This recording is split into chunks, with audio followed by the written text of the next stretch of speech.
So విజయ గారు, ఈ మధ్య కాలంలో కాస్త రిలేషన్షిప్ అనేది ఫ్యామిలీ మెంబర్స్ దగ్గర తక్కువైందనే చెప్పుకోవాలి. సో ఆ రిలేషన్ని మనం బిల్డ్ చేసుకోవాలన్నా, కొంచెం వాళ్ళకి దగ్గరలో ఉండాలన్నా, అంటే వాళ్ళ రిలేషన్ని మనం ఇంప్రూవ్ చేసుకోవాలన్నా వాళ్ళందరితో కలిపి ఫ్యామిలీ రిలేషన్ని ఎలా? ఫ్యామిలీ రిలేషన్స్ అంటే extended family, with in family రెండు రకాలు ఉంటాయి. విత్ ఇన్ ఫ్యామిలీ అయితే పేరెంట్స్ పిల్లలు క్వాలిటీ టైం స్పెండ్ చేయడము, ఇంతకు మునుపు వీడియోస్లో మనం డిస్కస్ చేసినట్టు వాళ్ళతోటి బయటకు వెళ్ళి రావడము, వాళ్ళ హోంవర్క్స్లో హెల్ప్ చేయడము, పార్ట్నర్ అయితే పనిలో హెల్ప్ చేయడము, ఇవి. ఎక్స్టెండెడ్ ఫ్యామిలీ వచ్చేసేసరికి అకేషనల్గా మీట్ అవుతాం కదా, అకేషనల్గా మీట్ అవుతాం కాబట్టి అప్పుడు కంపల్సరీగా కలిసి కూర్చుని గేమ్స్ ఆడాలి. దంశలాట్స్, రాముడు సీత, మన పాత ఆటలే, అష్టాచమ్మ, ఇలాంటివి ఆడుతుండాలి. అప్పుడు ఏమవుతుందంటే ఒకళ్ళ గురించి ఒకళ్ళకి పూర్తిగా అర్థమవుతుంది. వీళ్ళు ఏంటి, వీళ్ళ మనస్తత్వం ఏంటి, ఆటల్లో నిజాలు బయటపడతాయి. సో తెలుస్తుంది, ఆ మనస్తత్వం తెలుస్తుంది, వాళ్ళలో ఉన్న పసితనం కూడా తెలుస్తుంది. ఇవి అందుకే మళ్ళీ ద సేమ్ థింగ్ మన కల్చర్లో ఇవన్నీ యాడ్ చేసిన రీజన్ ఏంటి అంటే హ్యూమన్ రిలేషన్ ఎస్టాబ్లిష్మెంట్ కోసం. ఇప్పుడు అష్టాచమ్మ ఆడుతున్నారు అనుకో, ఫస్ట్ చంపుడు పందెం ఎక్కితేనే ముందుకెళ్ళాలి కాబట్టి ఫస్ట్ సారి చంపుతాం. అదే ఆ అవతల పార్టీ గెలవకూడదనే కసి మన మీద ఉందనుకో, ప్రతిసారి చంపుతాం. సో మనం వాళ్ళని నెగ్గనివ్వము అనే మన మైండ్ సెట్ పెట్టం కూడా పెట్టం, మనం దొరకనీయం, మనం ఈ పందెం జల్లదంటాం. అంటే మనం ఎంత డామినేటింగ్ మెంటాలిటీ అనేది అక్కడ బయటపడిపోతుంది. అంతే. సో వాట్ వీఆర్ అనేది థ్రిల్లింగ్ గా కూడా ఉంటుంది, కొంచెం ఫన్ అండ్ అండర్స్టాండింగ్, అది ఫన్ క్రియేట్ అవుతుంది. అట్ ద సేమ్ టైం మనకు ఆ మనిషి వాళ్ళ థింకింగ్ స్టైల్ ఏంటి, వాళ్ళ ఫెయిల్యూర్ని యాక్సెప్ట్ చేసే మనిషిలా కాదా, వాళ్ళ మనం ఏదైనా కోప్పడితే తీసుకుంటారా తీసుకోరా, ఆడేవాళ్ళే కాకుండా చుట్టుపక్కల ఎవరికి హెల్ప్ చేస్తున్నారు అనేది కూడా తెలిసిపోతుంది. ఎవరు హెల్పింగ్ నేచరు, ఎవరు సపోర్టింగ్. ఒక పందెం పోగానే పర్లేదురా నెక్స్ట్ పడుతుంది అని చెప్పే ఉండేవాళ్ళు ఉంటారు. కొందరేమో లేదు నువ్వు ఇందాక అక్కడ అది పెట్టలేదు, పెట్టుంటే ఇప్పుడు గెలిచేవాడు. వీటిని బట్టి వాళ్ళ మనస్తత్వాలు మనకు అర్థమవుతాయి, ఎస్టిమేట్ చేయొచ్చు. ఇవన్నీ ఆడుతూ ఒకళ్ళు బాగాలేనప్పుడు ఇబ్బంది పడ్డప్పుడు ఖచ్చితంగా వెళ్ళి పలకరించాలి. అనుష, ఈ జనరేషన్లో ఇప్పటి వీడియో కాల్స్ ప్రపంచం నిజంగా నాకైతే ఆ విషయంలో అయితే I hate video calls. Video calls వచ్చాక మనిషి పోతుంటే చనిపోయిన మనిషిని కూడా వీడియో కాల్లో చూసి డెడ్ బాడీని చూసి స్నానాలు చేసేవాళ్ళని చూశాను నేను. అయ్యో. లేదా వీడియో కాల్లో చూస్తావా, బాలేని మనిషిని వెళ్ళి పరామర్శించడం వేరు, వీడియో కాల్ చేసి పరామర్శించడం వేరు. వీడియో కాల్ ఎందుకు, అది ఏ రకంగా ఉపయోగం అంటే కేవలం ఫార్మాలిటీ రిలేషన్స్ కాదు అసలు. అలాంటి టాక్సిక్ రిలేషన్స్ని వదిలేయడం బెటర్. వెళ్ళదలుచుకుంటే వెళ్ళాలి, కన్సర్న్గా వాళ్ళకి అవసరమైనప్పుడు నిలబడాలి. రిలేషన్షిప్ అనేది కష్టంలో ఆదుకోవడానికి, హ్యాపీగా ఉన్నప్పుడు వచ్చి సెలబ్రేషన్, అన్నోన్ పర్సన్ కూడా స్వీట్ ఇస్తే తీసుకుంటారు. ఇవాళ మా ఇంట్లో ఏదో జరిగింది, మీరు స్వీట్ తీసుకోండి అంటే ఎవరైనా తీసుకుంటారు. మాకు ఒంట్లో బాగాలేదు, మా ఇంటికి వచ్చి వంట చేసి పెట్టండి అంటే చేసి పెట్టేవాళ్ళు మన వాళ్ళు. ఆ ఓపెన్నెస్ వాళ్ళ దగ్గర ఉందా లేదా అనేది మనకి ఈ గేమ్స్లో తెలుస్తుంది, అర్థమవుతుంది. ఆ రకమైన రిలేషన్షిప్ మెయింటైన్ చేయాలి ఫ్యామిలీ అందరూ ఇండివిజువల్గా, ప్రతి వాళ్ళు. అది ఎల్డర్సా, సిబ్లింగ్సా, యంగర్సా, ఎవరైనా సరే వాళ్ళకి బాగాలేదు, ఏదన్నా ఇబ్బంది చిన్నదే కావచ్చు, నువ్వు చేయగలిగింది ఫిజికల్గా సహాయం చేయాలి. వీడియో కాల్స్లో లేకపోతే ఆ డాక్టర్ దగ్గరికి పోకపోయావా అనడం వేరు, దగ్గరుండి డాక్టర్ దగ్గరికి వెళ్ళి రావడం వేరు. సరే వేరే దేశంలో ఉన్న వాళ్ళని మనం అనలేం, కనీసం ఉన్న దగ్గరలో ఉన్న వాళ్ళు ఎంతమంది వచ్చి నిలబడతారు. బట్ ఈ విషయంలో మా మామయ్య గురించి కూడా ప్రస్తావించారు విజయ్ గారు. ఆయన మా మీనమామ.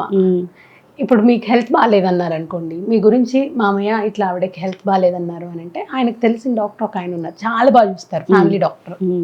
వెంటనే అవునా సరే పంపించు అని మిమ్మల్ని వెళ్ళడం వరకు చూసుడు. ఆయన వస్తాడు హాస్పిటల్కి, మీ గురించి అంటే మీరు మళ్ళీ ఆయన ఉంటే చెప్పుకోలేరేమో అని పక్కకుండి జాగ్రత్త అని చెప్పి మళ్ళీ నన్ను అడుగుతూ ఉంటారనమాట, ఎలా ఉంది తనకి, బాగుందా, వెళ్తూ ఉండమని ఫ్రీక్వెంట్గా అలా చేస్తూ ఉంటారు. కొంతమందికే ఉంటారు, అదే హ్యుమానిటీ. అవును, ఎందుకంటే ఇంతవరకు ఎలా ఉండేది మనకి, ఫ్యామిలీ అంతా ఈవెన్ బ్రదర్స్ సిస్టర్స్ అందరూ కూడా ఒకే వీధిలో మహా అయితే ఆ చుట్టుపక్కల ఒక ఊర్లోనే ఉండేవాళ్ళు.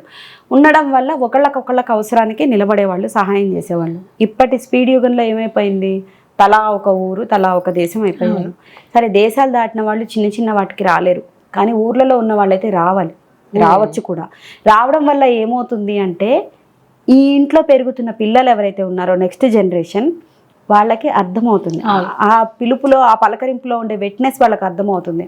ఇది కదా కావాలి కన్సర్న్. ఏమో మన జనరేషన్ తో ఆగిపోయిందేమో ఇది అనిపిస్తా ఉంటది ఒక్కొక్కసారి. చాలా వరకు ఆగిపోయింది అనుష.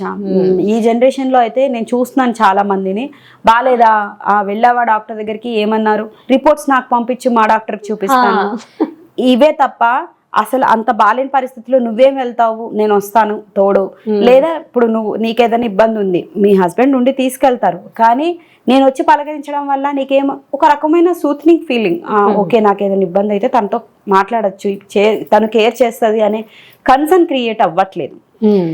అది ముందు వీడియో కాల్స్ మానేయండి, బాలేని వాళ్ళతో అసలు మానేయండి, వీలైతే వెళ్ళిరండి.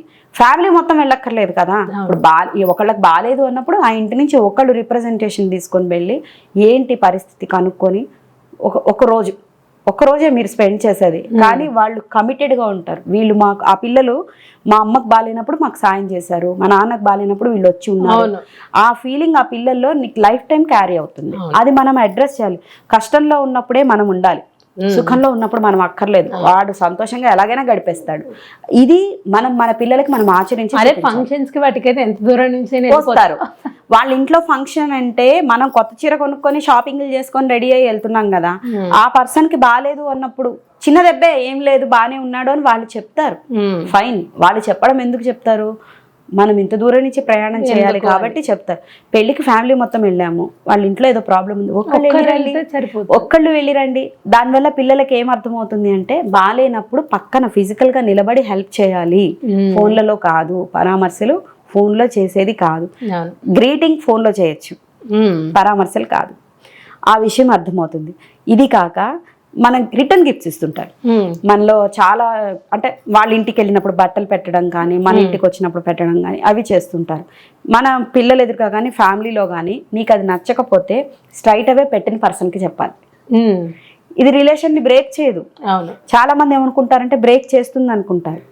నేను ఈ కలర్ కట్టుకోనండి, వేరే రంగు ఉంటే ఇవ్వండి, పర్వాలేదు మీరు పెట్టారు, మీరు పెట్టడమే నాకు చాలా ఎక్కువ, నేను కట్టుకోలేను అని డైరెక్ట్గా చెప్పచ్చు. లేదా వాళ్ళు నీకు పెట్టారు కదా, ఒకసారి వాళ్ళ తృప్తి కోసం కట్టుకొని ఒక ఫోటో దిగి పంపించేసారు. ఆ కన్సర్న్ చూపించాలి, వాళ్ళ పాయింట్లో ఆలోచించాలి. అప్పుడు ఆటోమేటిక్గా ఆ రిలేషన్ ఎస్టాబ్లిష్ అవుతుంది. ఈ 2 పాయింట్సే, ఇంకా పెద్ద దీని మీద రీసెర్చ్లు పిహెచ్డీలు ఏం చేయక్కర్లేదు. వాళ్ళు మనకి ఏదైనా గిఫ్టింగ్ ఇచ్చినప్పుడు కామెంట్ చేయకుండా ఉండడము, మనం వాళ్ళకి అవసరమైనప్పుడు పక్కన నిలబడ్డం. మానిటరీగా చేయకపోయినా ఫిజికల్గా చేయొచ్చు. డబ్బు అందరం అన్నిసార్లు ఏర్పాటు చేయలేకపోవచ్చు, కానీ ఒక మనిషి ఉండి కన్సర్న్ గా చూస్తున్నారు అని కోలుకోవడం ఈజీ అవుతుంది. ఇప్పుడు ఓన్లీ తన నియరెస్ట్ ఫ్యామిలీయే కాకుండా ఎక్స్ట్రా మెంబర్స్ కూడా తన కోసం తన పిల్లల కోసం ఆరాట పడుతున్నారు అనే ఫీలింగ్ మనిషి రికవర్ అవ్వడానికి స్పీడ్ ఛాన్సెస్ ఉంటాయి. సైకలాజికల్ ట్రీట్మెంట్ అన్నమాట. ఇవి ఆలోచించరు. ఎంతసేపటికి ఎలా ఆలోచిస్తారంటే మొన్ననేగా వెళ్ళొచ్చాము, ఇప్పుడేం వెళ్తాము, లేకపోతే ఫోన్లో చూశాను బాగానే ఉన్నారు, మాట్లాడిచ్చాను ఓకే అన్నారు. ఇవి కరెక్ట్ కాదు. మనం రిలేషన్స్ బ్రేక్ అయ్యి మనసు చెడిపోయేది, బాధపడేది, బ్రేక్ అయ్యేది వాళ్ళ హెల్త్ ఇష్యూస్ ఉన్నప్పుడు పక్కన వాళ్ళు వాళ్ళని సపోర్ట్ చేయకపోవడం వల్ల. అలాగే తెలిసిన 2 ఫ్రెండ్స్ బ్రేకప్ అయింది, ఫ్రెండ్స్ ఫ్యామిలీ వాళ్ళిద్దరు విడిపోయారు. అలాంటప్పుడు కూడా వెళ్ళాలి. ఫోన్ చేసి ఏంటి ఏం గొడవ అయింది అని అడగడం కంటే వెళ్ళి భుజం మీద చేసి కూర్చుని వాడితో పాటు టీ తాగి ఏంట్రా ఏం జరిగింది అంటే అంతకంటే ఎక్కువ చెప్తాడు, ఫోన్లో కంటే ఎక్కువ చెప్తాడు. వాళ్ళ బాధను పంచుకున్నప్పుడే నిజమైన బంధుత్వం. అదనమాట. మరి నిజంగానే ఫ్యామిలీ రిలేషన్స్లో ఇన్ని ఉంటాయా? నిజమే, వాళ్ళకి ఆ నిమిషం మోరల్ సపోర్ట్ అనేది ఇంపార్టెంట్. మోరల్ సపోర్టే ఇంపార్టెంట్. డబ్బు ఇవాళ రేపు డబ్బు ఒకవేళ ఇమ్మీడియట్లీ చేతిలో లేకపోయినా క్రెడిట్ కార్డులను, డెబిట్ కార్డులను, తీసుకొచ్చి ఏదో ఒకటి ఆ గండం గట్టెక్కుతాం. కానీ వాళ్ళంత కొలాప్స్ అయిన వాళ్ళకి మనం దగ్గరికి వెళ్ళి ఆ నిమిషం మనం ఏం చేసాము అన్నది అది ఒకటి గుర్తుండిపోతుంది, లైఫ్ టైం గుర్తుంటుంది. వాళ్ళ ద్వారా ఆటోమేటిక్ గా నెక్స్ట్ జనరేషన్ కి పాస్ అవుతుంది. అది అంటే నేను చాలా చూసాను రిలేటివ్స్ లో కానీ వాళ్ళు కానీ చనిపోయినప్పుడు ఒకరు రాలేదు అని అంటే నేను ఎందుకు వీళ్ళు ఇంత ఫీల్ అవుతున్నారు, సరే రాకపోతే రాకపోని వాళ్ళ సిచ్యువేషన్ ఎలా ఉందో అనుకుంటాం. కానీ బట్ వీళ్ళు పాపం ఎంత ఫీల్ అయ్యారని మనకు ఒక ఫేస్ వచ్చే వరకు మనకు అర్థం కాదు. ఇంకొకటి ఏంటంటే కొందరు వాళ్ళ సిచ్యువేషన్ లో పాజిటివ్స్ ఎక్స్పెక్ట్ చేస్తారు. వాళ్ళకి బాగాలేకపోతే మనం వెళ్ళి హెల్ప్ చేయాలి, సర్చ్ చేయాలి. అదే పర్సన్ అంటే ఇదేమన్నా బదులా తీర్చేయాలా అంటే అంటారు కదా, మా ఇంటికి వస్తే ఏం తెస్తారు, మీ ఇంటికి వస్తే ఏమి ఇస్తారు. మ్యూచువల్ కదా. ఇప్పుడు తనకి బాగాలేనప్పుడు నువ్వు వెళ్ళి సపోర్ట్ చేసినప్పుడు, నీకేదైనా ఇబ్బంది ఉన్నప్పుడు తను రావడం బాధ్యత అక్కడ. కానీ అప్పుడు రారు, అప్పుడు వాళ్ళకి రీజన్స్ వస్తాయి. అలాంటి వాళ్ళ వల్ల కూడా రిలేషన్స్ బ్రేక్ అవుతాయి. ఇవన్నీ కాకుండా మనము ఒకళ్ళ ప్రెసెన్స్ లో ఒకలా, అబ్సెన్స్ లో ఒకలా బిహేవ్ చేస్తారు చాలా మంది. అలాంటి వాళ్ళ వల్ల అందరూ ఒకటి అంటూ ఉంటారు, ఎవరి నుంచి మనం ఏం ఎక్స్పెక్ట్ చేయొద్దు అనుకుంటాం కానీ ఒక మాట ఎక్స్పెక్ట్, కేర్ కన్సర్న్ అందరు ఎక్స్పెక్ట్ చేస్తారు అనుష. అది యూనివర్సల్. అది మనము మనుషులం ఏంటి, యానిమల్స్ కూడా. ఇంటి ముందు డాగ్ వెళ్తుంటుంది, నువ్వు ఒక రోజు బిస్కెట్స్ వేసావు అనుకో, రెండో రోజు అది ఆ టైంకి వచ్చి ఇంటి ముందు నిలబడుతుంది. ఎందుకని? It is expecting food from us. అది న్యాచురల్, అది సృష్టిలో ఉంది. ఇప్పుడు దేవుడికి ప్రసాదం నైవేద్యం పెడుతున్నాం, ఆయన మన నుంచి ఎక్స్పెక్ట్ చేయట్లేదు, ఆయన మన నుంచి ఎక్స్పెక్ట్ చేస్తుంది భక్తి. మనం భక్తిని ఆ రూపంలో ప్రదర్శిస్తున్నాం. నువ్వు రోజు నిత్య నైవేద్యం పెట్టడం మొదలు పెట్టాక ఆపకూడదు అని చెప్తారు. అంటే ఏంటి? దేవుడు వీడి భక్తిని పరీక్షిస్తాడు. కాబట్టి మనం ఏమనుకుంటాం, మనం రోజు నైవేద్యం పెడితేనే మనకు భక్తి ఉన్నట్టు అని మనం నమ్మి పెడుతూ ఉంటాం. అది కూడా ఎక్స్పెక్టేషన్ అండ్ అచీవ్మెంట్. అంటే మనం కమర్షియలైజ్ చేయకూడదు కాన్సెప్ట్ ని. దేవుడికి పెట్టేదాన్ని జరిగేది అదే కదా. మనం ఆలోచించే దాన్ని బట్టి మనం చేస్తాము, మనం చేసిన దాన్ని బట్టి అవతల వాళ్ళ ఎక్స్పెక్టేషన్ మారుతుంది. అలా కాకుండా వాళ్ళు ఏం ఎక్స్పెక్ట్ చేయకుండా, ఏ రకమైన ఇది లేకుండా రిలేషన్ నడవడం ఇంపాసిబుల్. కాకపోతే ఆ ఎక్స్పెక్టేషన్స్ కి లిమిట్స్ ఉండాలి అంతే. ఇక ప్రతిసారి నేను తుమ్మినా దగ్గినా రావాలని ఎవరు కోరుకోరు. కాకపోతే సివియర్ ఇంజురీస్, ఏదైనా హెల్త్ ఇష్యూస్ ఉన్నాయి, కోవిడ్ లాంటి సినారియోస్ లో ఎవరు రాలేదు, ఎవరు వచ్చే పరిస్థితి కాదు, ఎవరు ఎక్స్పెక్ట్ చేయలేదు. ఫోన్ చేసినా కూడా అవునా జాగ్రత్త అని చెప్పేవాళ్ళే కానీ ఎందుకు వచ్చేవారు? సో అలాంటివి ఎక్స్పెక్ట్ చేయము. కానీ కొన్ని ఇన్సిడెంట్స్ ఉంటాయి, అవి తప్పదు, సపోర్ట్ చేయాలి. ఇప్పుడు అత్త కోడల విషయానికి రా. కోడలు బయటింటి నుంచి వచ్చిన అమ్మాయి, ఆ అమ్మాయి ప్రెగ్నెంట్ అయింది అన్నప్పుడు అత్తగారు కానీ మామగారు కానీ సంతోషపడతారు. పడ్డ తర్వాత వాళ్ళ నెక్స్ట్ స్టెప్ ఏంటి? జాగ్రత్త చెప్పేసి ఊరుకోవడం. అవును. అప్పుడు రిలేషన్ ఎలా ఎస్టాబ్లిష్ అయింది వాళ్ళిద్దరి మధ్య? అదే అత్తగారికి వార్త విని ఫోన్లో సంతోషం అమ్మ అని చెప్పిన అత్తగారు ఫోన్ పెట్టేశాక ఓ 2 రోజుల్లో వీలు చూసుకొని ఓ 4 రకాల స్వీట్లో పళ్ళలో తీసుకొని వచ్చి ఓ 10 రోజులు రెస్ట్ తీసుకో అమ్మాయి, నేను వెళ్ళాక నువ్వు వంట చేసుకుందువు కానీ 10 రోజులు నేను వండి పెడతాను అన్నది. అలానే అత్తగారు ఇప్పుడు తక్కువైపోయి కన్సీవ్ అయ్యావు కదా మీ అమ్మ వాళ్ళే చూపించాలి. ఇది వైస్ వర్సా, 2 వైపులా ఉంటది ఇలా. ఇప్పుడు ఇక్కడ ఏమవుతుందంటే వీళ్ళేమో బాధ్యత నెట్టేయాలని చూస్తుంటారు, అత్తగారు వాళ్ళేమో అటు నెట్టేయాలని చూస్తుంటారు. ఇటు పేరెంట్స్ ఏమో ఇప్పుడే తీసుకోవడానికి వాళ్ళు రెడీ ఉండరు. డెలివరీ కదా మా బాధ్యత, అవును మేమెందుకు ఇప్పటి నుంచి నెత్తినేసుకోవాలి, మీ అత్తగారిని రమ్మను, మీ ఇంటికి వచ్చి నేను ఎలా ఉంటా, అల్లుడి ఇంట్లో నేను ఎలా ఉండి పెడతాను వీళ్ళంటారు. ఇప్పుడు ఈ అమ్మాయి మానసిక స్థితి ఎలా ఉంటుంది ఆలోచించు కదా. ఇద్దరిని డిటాచ్ చేస్తారు. రేపు మా కోడలు మా అబ్బాయిని మా ఇంటికి రానివ్వట్లేదు అనే హక్కు అత్తగారికి లేదు. మా అమ్మాయి మా ఇంటికి వచ్చి 10 రోజులు ఉండదు అనే ఆలోచన అనకూడదు అనే హక్కు అమ్మగారికి ఉండదు. ఎందుకంటే అమ్మాయి మనసు విరిగిపోయింది. ప్రెగ్నెన్సీ హెల్త్ బాగాలేనప్పుడు, ఎమోషనల్గా ఇంబ్యాలెన్స్డ్గా ఉన్నప్పుడే ఒకళ్ళకొకళ్ళు సపోర్ట్ చేసుకోవాలి. ఆ టైంలో నువ్వు చేతులు దులిపేసుకుంటే నువ్వు ఉంటే ఎంత లేకపోతే ఎంత అనే మాటే అంటారు వాళ్ళు అనడాన్ని మనము అప్పుడు క్రిటిసైజ్ చేసి సొసైటీకి చూసావా మా కోడలు విలన్, మా కూతురు విలన్ అని చూపించడం వేస్ట్. ఈ ముందు జరిగిన గ్రౌండ్ వర్క్ ఎవరికి తెలియదు కదా, అది చెప్పుకోలేము. ఇప్పుడు ఇక్కడ ఈ పర్సన్ కనుక అలా ప్రొయాక్టివ్గా ఉందనుకో, అత్తగారు కనుక అలా చేయగలిగింది అనుకో, రేపు అత్తగారికి మోకాలు నొప్పి అంటే కోడలే ఆయింట్మెంట్ రాస్తుంది. మరి ఈ టైంలో నుంచి ఆవిడే కాబట్టి చేసి పెడుతుంది. అదే ఆవిడ అప్పుడు సలహాలు ఇచ్చేసి సైడ్ అయిందనుకో, ఈవిడ కూడా అత్తయ్య గారు డోలో వేసుకొని తగ్గిపోతుంది అంతే. ఒక్కోసారి మాట్లాడరు కూడా అంతే. ఈ ఇంటికి ఆ ఇల్లు ఎంత దూరమో ఆ ఇంటికి ఈ ఇల్లు ఎంత దూరం. అది అత్తగారైనా, అక్క చెల్లెళ్ళైనా, అమ్మగారైనా, అమ్మమ్మ గారైనా, ఎన్నో ఇయర్స్ నుంచి నా అమ్మగారులనే మనం కేర్ చేయడం లేదంటే ఇప్పుడు వచ్చిన అది అమ్మ అత్త అని కాదులే. మనతో ఉండే ఇది. ఇప్పుడు ఫ్లాట్స్ లో ఉంటున్నామమ్మా, మన ఎదురింట్లో అమ్మాయి ఉంది, తను ఏదో ఇబ్బందిలో ఉంది, చిన్న పిల్లాడు ఉన్నాడు అనుకో, ఆ పూటకు వాడికి ఫుడ్ మనం మనకు అరిగిపోయే ఆస్తులు ఏమీ లేవు, కానీ ఆ కేర్ ఆ అమ్మాయికి లైఫ్ టైం గుర్తుంటుంది.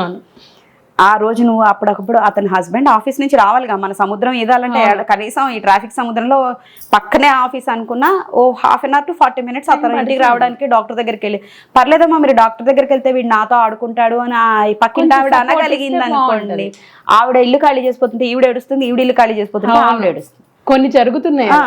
అది రిలేషన్ మెయింటెనెన్స్ అనేది కన్సర్న్ చూపించడంతోనే స్టార్ట్ అవుతుంది ఏ రిలేషన్ అయినా. మనం కన్సర్న్స్ అయితే చూపించాం, క్యారింగ్స్ అయితే తీసుకుంటామంటే అది కష్టం. 2 సైడ్ల నుంచి అదే ఉంటుంది. అంతే ఉంటుంది. అప్పుడు గివ్ అండ్ టేక్ పాలసీ, నీకు ఏది అవసరమో అది నేను ఇస్తాను, నాకేది అవసరమో. అవును, కొంతమందిని చూస్తే అనిపిస్తుంది ఇంత రూడ్గా ఎందుకున్నారంటే వాళ్ళ గతంలో ఏదో జరిగి చాలా దెబ్బలు తిని అలా మోటుగా తయారైపోతారు వాళ్ళు. అసలు నిజంగా మాట్లాడితే ఎంత రూడ్గా అయ్యారంటే అన్ని దెబ్బలు తిన్నట్టు అర్థం. అది అందుకే అవగతం అంటారు దాన్ని. వాళ్ళలోకి వెళ్ళి ఆలోచించితే గానీ మనకు అర్థం కాదు. బట్ నిజంగా ఇవి కూడా చాలా అంటే చెప్పుకుంటూ పోతే అదే చెప్తూ ఉంటారు కదా, సముద్రాన్నైనా ఈదగలం కానీ సంసారాన్ని ఈదలేమని. ఇది చాలా చిన్న విషయాలు. మన ఇంతవరకు జనరేషన్స్ కి ఈ రిక్వైర్మెంట్ లేదు అనుష. ఏమైందంటే జాయింట్ ఫ్యామిలీస్ ఉండేవి. ప్రాబ్లం వస్తే అత్తగారు ఆడబడుచులో తోటికోడళ్ళు అలా అవైలబుల్ ఉండేవాళ్ళు. సో ఈమె బాగాలేదని పడుకుంటే ఆ టైంకి ఫుడ్ అరేంజ్ అయ్యేది. ఇప్పుడు మనం ఉన్న న్యూక్లియర్ కల్చర్లో ఎవరు చేస్తారు అంటే హస్బెండ్కి వంట వస్తుంది. హస్బెండ్ వంట చేస్తే వంటలు సర్దుకోవడానికి ఎంత టైం పడుతుంది? అది అందరికీ ఎక్స్పీరియన్స్. ఈమెకు మళ్ళీ నీరసం వస్తుంది, ఆ తిన్న తర్వాత మళ్ళీ సర్ది మళ్ళీ నీరసం అలా ఉంటుంది. ఇస్తేనే అక్కడ పెట్టేస్తారు, అన్ని తీసుకుపోవాలి. సో ఆ పరిస్థితి కంటే ఇంకొక లేడీ వచ్చి కన్సర్న్డ్ గా కాస్త చేసి పెట్టడం అనేది ఇప్పుడు లేదు. అవి చిన్న చిన్నవే, పెద్ద కోట్లు ఆస్తులు బంగారాలు ఇవ్వక్కర్లేదు. బాగున్నావా, లేచావా, నీకేమన్నా ఇబ్బంది ఉందా, నేను రమ్మంటావా, 4 రోజులు నీతో ఉండనా అని అడిగితే చాలు. బట్ ఇది కనెక్ట్ అవుతుందండి విజయ గారు, ఎందుకంటే చాలా మంది ఫేస్ చేస్తున్నారు, చాలా వరకు చాలా మంది కనెక్ట్ అయ్యే టాపిక్ ఇది. So thank you so much Vijaya గారు. Thank you. సో చూసారు కదా, విజయ గారు ఎన్నో విషయాలు మనకి ఈ వీడియో ద్వారా చెప్పారు కదా. మరిన్ని వీడియోస్తో మళ్ళీ కలుద్దాం. Until then keep watching. This is Anusha signing. Bye by.